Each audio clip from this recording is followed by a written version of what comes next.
তদন্ত কার্যক্রম যেহেতু চলছে, তদন্ত কার্যক্রমের মধ্যে সঠিক জিনিসটাই উঠে আসবে এবং এটার সাথে যারই সংশ্লিষ্টতা থাকুক তাকে আইনের আওতায় আসতে হবে। অন্তত যে চক্রটি পেয়েছি এরা আসলে অভ্যাসগতভাবেই চুরির সাথে সম্পৃক্ততা আছে।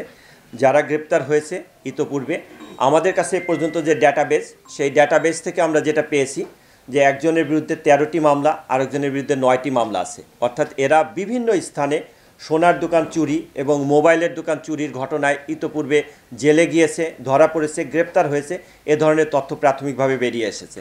তাই এই চক্রের সাথে অন্য কারো সংশ্লিষ্টতা আছে কিনা সেটি তদন্ত সাপেক্ষের বিষয়। আমরা তদন্ত সাপেক্ষে সেটা প্রাপ্ত তথ্যের ভিত্তিতে পরবর্তীতে আমরা সেটা যাচাই বাছাই করে আমরা সেটা বের করার চেষ্টা করব যে এর সাথে অন্য কারো কোনো আসলে এক্ষেত্রে আমরা একটা পরিসংখ্যান একটু উল্লেখ করতে চাই।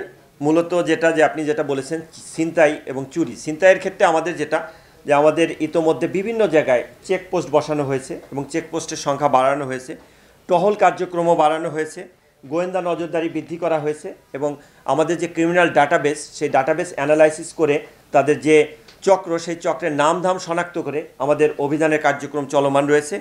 এবং বিভিন্ন অপরাধপ্রবণ এলাকা, সেই অপরাধপ্রবণ এলাকায় আমরা সোর্সের মাধ্যমে সেখানে অপারেশন পরিচালনা করছি। সেক্ষেত্রে ডিবি পুলিশ এবং থানা পুলিশ যৌথভাবে এই অভিযান পরিচালনা করছে।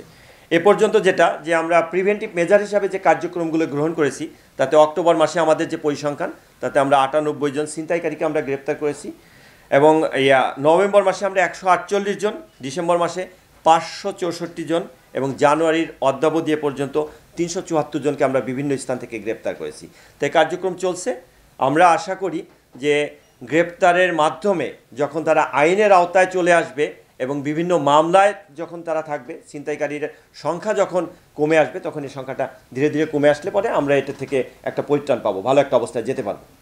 এ বিষয়ে আমাদের মামলা হয়েছে এবং আমাদের যে ভিডিও ফুটেজ সেটা অ্যানালাইসিসের কার্যক্রম করে আমাদের বিভিন্ন গোয়েন্দা তথ্য বিশ্লেষণ করে সম্পৃক্তকে শনাক্ত করার কার্যক্রম অব্যাহত আছে এবং আমরা বিশ্বাস করি, আশা রাখি যে আমরা এটা শনাক্ত করে আমরা তাদেরকে আইনের আওতায় আনতে পারবো। আমাদের কাছে তো আমরা যেটা যে পুলিশের যে গোয়েন্দা তথ্য থাকে সেই তথ্যের ভিত্তিতে আমরা কাজ করি। তা তথ্যের উপরে নির্ভর করে আমাদের সমস্ত জায়গায় আমরা সেটার ব্যবস্থাপনা নিই।